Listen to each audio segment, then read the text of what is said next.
और आपने मुझे बताया कि आपने फ़ौरन पुलिस के आला अहदेदारों से बातचीत भी की। मैं आपका बेहद शुक्रिया अदा करता हूं कि आपने अपनी संवैधानिक जिम्मेदारी को एक रुकने पार्लिमान की जान पर जब कातिलाना हमला किया गया टोल गेट पर, आपने उस बात की, मैं आपका शुक्रिया अदा करता हूं। स्पीकर साहब, मैं मुख्तसर से यहाँ पर ये बात कहना चाहूँगा कि मुख्तलिफ सियासी पार्टियाँ मुख्तलिफ प्रदेश में इक़्तिदार पर हैं। ये बात आप तमाम को मैं गोशगुजार कर रहा हूँ कि आखिर ये कौन लोग गोली पर भरोसा करते हैं, बैलेट पर नहीं करते। आखिर ये कौन लोग हैं जो इतना रेडिकलाइज हो चुके हैं कि इनको इस संविधान पर एतमाद नहीं रहा, उनको अंबेडकर के बनाए हुए संविधान के खिलाफ हैं, जो इतनी नफरत पैदा करते हैं। आखिर ये कौन लोग हैं? मैं इसको सियासी गुफ्तगू नहीं करूंगा, ये सबके लिए छोड़ रहा हूं, क्योंकि जहां तक मुझे मालूम कि मैं 2 मरतबा का विधायक हूं, 4 मरतबा का सांसद हूं, और अगर इस तरह से अगर राजनीति आगे बढ़ेगी कि टोल गेट पर गाड़ी रुकती है और 4 राउंड गोलियां चलाई जाती हैं, आखिर इन नौजवानों को ये कैसे रेडिकलाइज हुए? और मैं सरकार से पूछना चाहता हूं कि क्या उन्होंने ये रेडिकलाइजेशन सैयद कुतुब की किताब पढ़कर रेडिकलाइज हुए, अब्दुल्ला अज़ाम की किताब पढ़कर रेडिकलाइज हुए, या अयमन अल ज़ोहरी की किताब पढ़कर रेडिकलाइज हुए? सरकार से 2015 में कहा था कि इंटरनल सिक्योरिटी डिपार्टमेंट MHA में, उसमें तमाम मज़ाहिब के लोगों का एक काउंटर रेडिकल सेल बनाइए आप। और सर, ये रेडिकलाइज हो चुके हैं तो भारत की इससे राइट विंग कम्युनिज्म और टेररिज्म बढ़ेगा। मैं आपसे अपील कर रहा हूं कि जो गलती NDA 1 में की थी, आप वही करने जा रहे हैं। आपको नुकसान होगा, आपकी सरकार को नुकसान होगा, देश को तो, देश की सालिमियत को खतरा तो पैदा हो रहा है। सर, मैं आपके जरिए से सरकार को यह भी बताना चाहूंगा कि जिन लोगों ने ये रेडिकलाइजेशन किया है, आप इस पर गौर करिए, इन पर UAPA क्यों नहीं लगाते आप? अगर कोई स्पीच देता है, अगर कोई फेसबुक पर किसी क्रिकेट मैच पर किसी टीम की तायीद करता है तो UAPA लगता है। एक सिटिंग MP के ऊपर UAPA नहीं लगेगा सर। मैं सरकार पर छोड़ता हूं।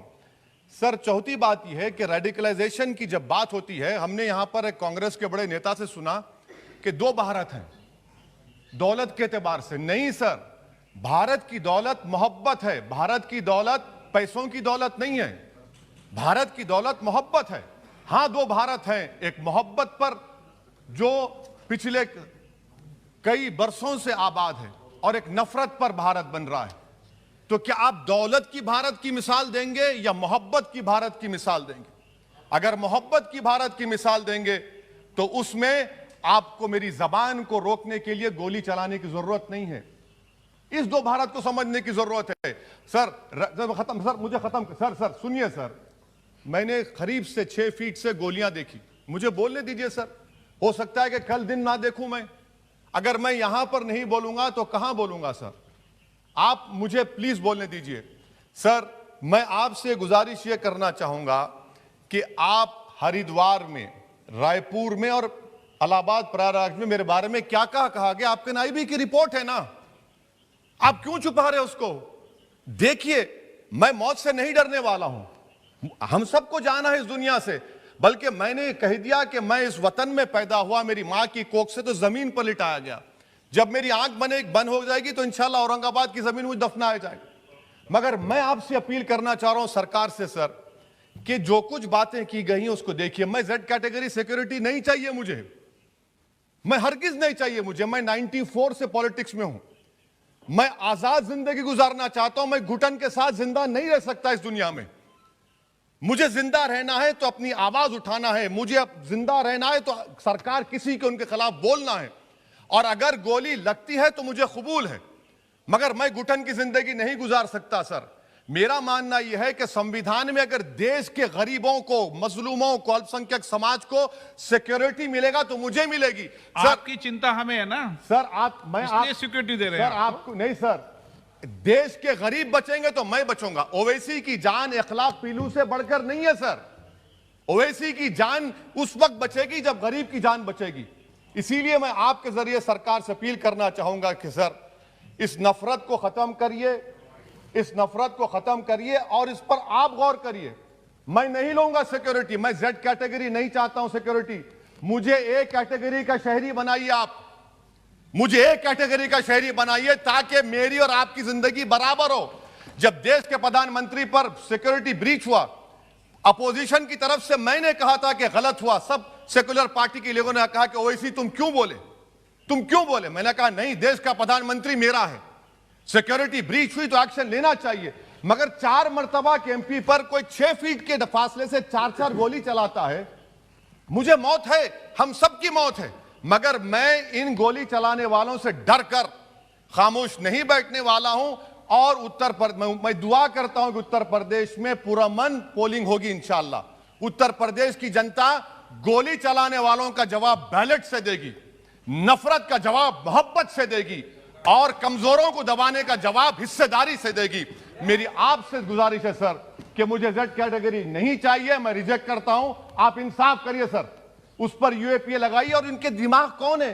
2 लोग रेकी करते हैं, उनको मालूम कि मैं मीरठ किठौर से आ रहा हूं उस टोल गेट पर, और 6 फीट के फासले पर गोली चलाते हैं। तो आप देख लीजिए सर, आप सरकार के हवाले, अगर आप इंसाफ करना चाहे आप इंसाफ कर सकते, मगर रेडिकलाइजेशन आपको नुकसान पहुंचाएगा और इससे राइट विंग टेररिज्म बढ़ेगा। शुक्रिया सर।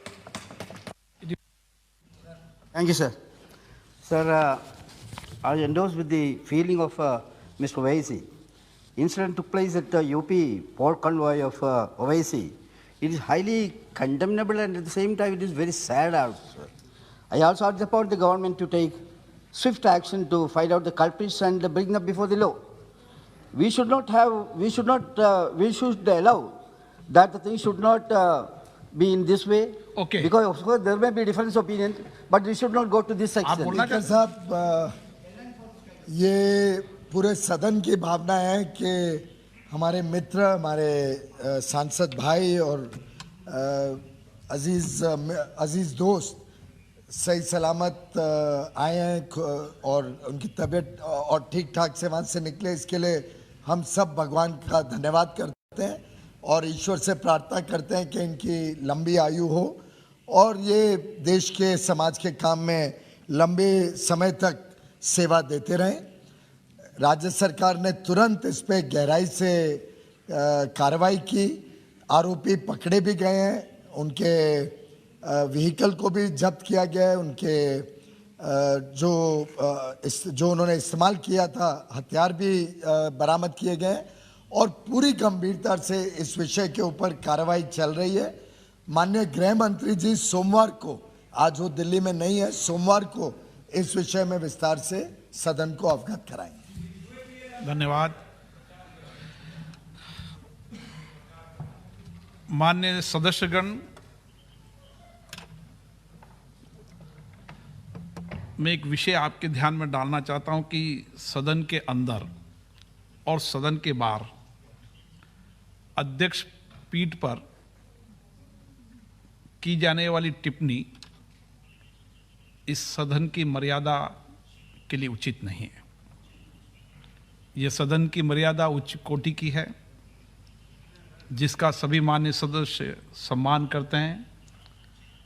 आसन का प्रयास रहता है कि सदन पर जो भी सभापति वो निष्पक्ष रहे, निष्पक्षता से काम करता है, नियम प्रक्रियाओं से संचालित करता है सदन को।